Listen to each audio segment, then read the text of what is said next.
தற்போது ஆர்பிஐ கொண்டு வந்திருக்கும் தங்க நகை கடன் அடகு விதிகளால் பொதுமக்களுக்கு பழைய தங்க நகைகளை அடகு வைப்பதில் பல குழப்பங்களும் சிக்கல்களும் முளைத்துள்ளன. குறிப்பாக பலருக்கும் பில் இல்லாத பழைய நகைகளை அடகு வைப்பது எப்படி என்ற கேள்வி எழுந்துள்ளது. ஏனெனில் இனி தங்க நகைகளை அடகு வைக்கும்போது அதற்கு உரிமையாளர் தாங்கள்தான் என்பதற்கான ஆதாரம் சமர்ப்பிக்கப்பட வேண்டும் என்று ஆர்பிஐயின் புதிய வரைவு விதிமுறையில் குறிப்பிடப்பட்டிருந்தது.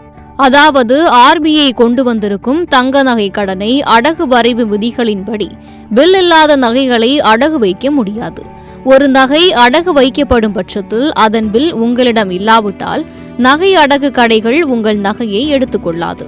இந்நிலையில் ஆர்பிஐயின் இந்த வரைவு விதியில் சில சலுகைகள் கொண்டுவரப்படலாம் என எதிர்பார்க்கப்படுகிறது. உங்கள் அடையாளம் மற்றும் முகவரியை சரிபார்க்க ஆதார் அட்டை, பான் கார்டு, வாக்காளர் ஐடி அல்லது பில்கள் போன்ற ஸ்திரமான KYC ஆவணங்களை வழங்க கோரப்படலாம்.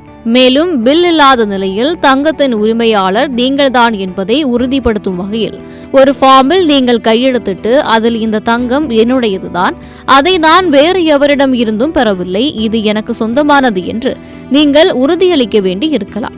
மட்டுமல்லாமல் பில் இல்லாத தங்க நகைகளை அடகு வைக்கும் பட்சத்தில் அதற்கு கொடுக்கப்படும் பணம் சதவீதத்தில் மாற்றம் இருக்கலாம் என்று கூறப்படுகிறது.